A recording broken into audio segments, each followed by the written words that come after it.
President Donald Trump lashed out at the U.S. Supreme Court and the 6 justices who struck down his signature global tariffs in remarkably personal terms, while hailing the 3 justices who backed him.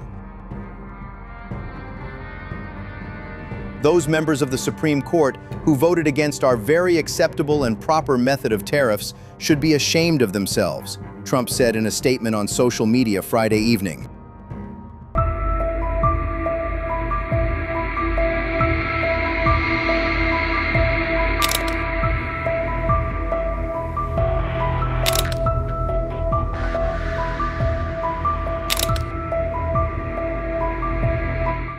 In a major legal and political setback, U.S. Supreme Court has struck down President Donald Trump's sweeping tariff policy, ruling that it was unconstitutional.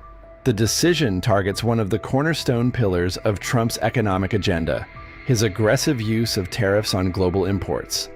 In a 6-3 ruling, Chief Justice John Roberts wrote the majority opinion, concluding that the president overstepped his authority by invoking emergency powers to impose wide-ranging trade taxes. The court found that the International Emergency Economic Powers Act, or IEEPA, a law designed for national emergencies, does not grant the president unilateral power to impose tariffs. At the heart of the case was Trump's controversial tariff rollout, including a baseline 10% tax on imports from most countries, with significantly higher rates on key trading partners. China faced tariffs as high as 145%, while imports from Canada and Mexico were taxed up to 25 to 35%.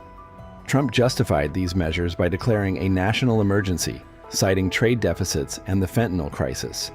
But businesses along with more than a dozen U.S. states challenged that move, arguing the president had effectively bypassed Congress. And this time, the Supreme Court agreed. The ruling marks a notable shift. Estimates suggest the U.S. government may now have to return over $130 billion collected from importers. That process, however, could be complicated and drawn out. After the Supreme Court heard arguments in the case in November, Trump said he would consider alternatives if it ruled against him on tariffs, telling reporters that we'll have to develop a Game 2 plan. Treasury Secretary Scott Bessent and other administration officials said the United States would invoke other legal justifications to retain as many of Trump's tariffs as possible. Among others, these include a statutory provision that permits tariffs on imported goods that threaten U.S. national security, and another that allows retaliatory actions, including tariffs against trading partners that the Office of the U.S. Trade Representative determines have used unfair trade practices against American exporters. Before the Supreme Court issued its ruling, President Trump on February 19th addressed the court's delay in a speech, commenting on the pending decision. I ended every one of the Biden-era exemptions, and on August 18th, I added new tariffs to cover 400 derivative products, including steel racks, which is what you make. So I say congratulations, and what a great comeback. This is a comeback that 2 years ago, right, you were almost, I don't want to say out of business, but you were almost out of business. I guess he said you can say it. You were close. He was borderline. Started telling his wife, let's have tuna fish tonight, darling. Forget about the steak.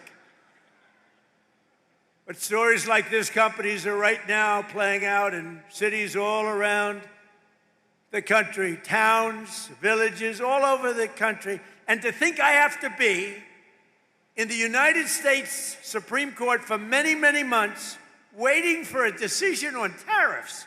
Without tariffs, this country would be in such trouble right now. Without tariffs, this country would be like your company was 2 years ago.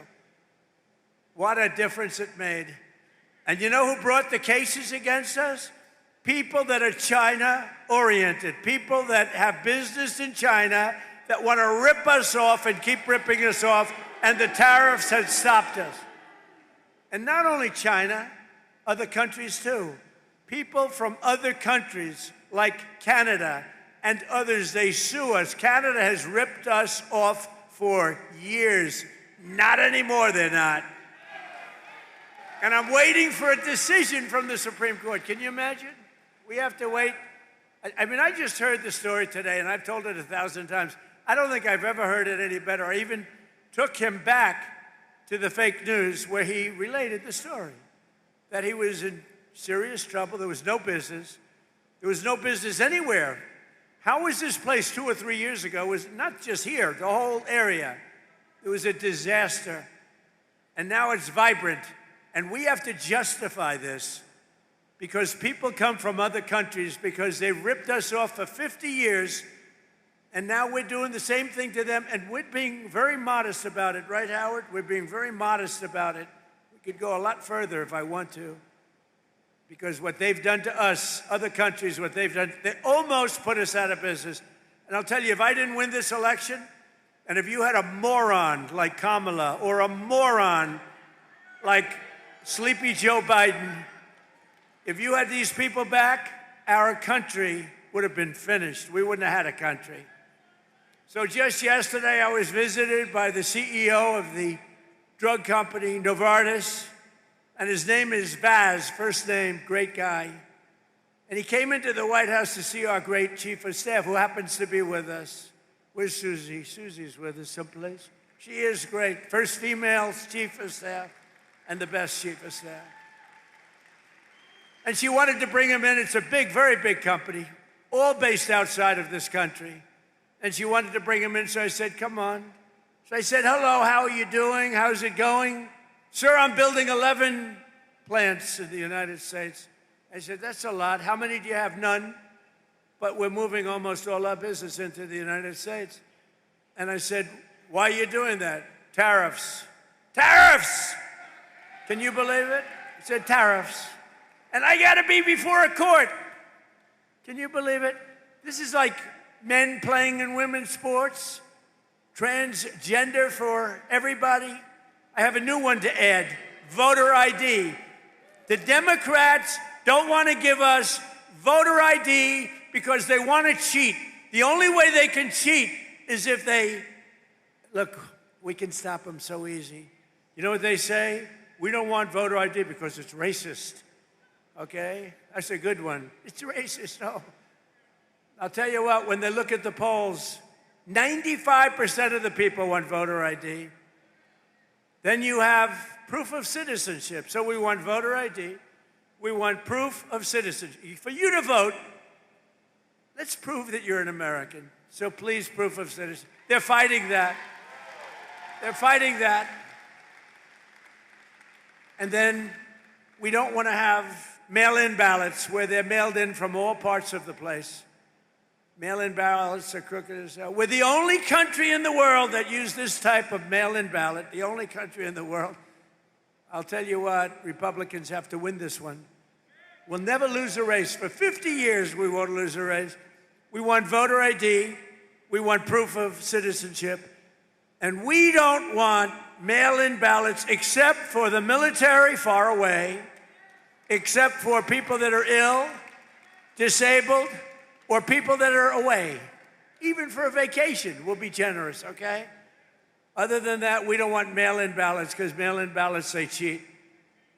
Without tariffs, what would you do? You know what? Everybody would be bankrupt, everybody. The whole country would be bankrupt. And I have to wait for this decision. I've been waiting forever, forever. And the language is clear that I have the right to do it as president. I have the right to put tariffs on for national security purposes, countries that have been ripping us off for years. You know what they were doing? Using tariffs.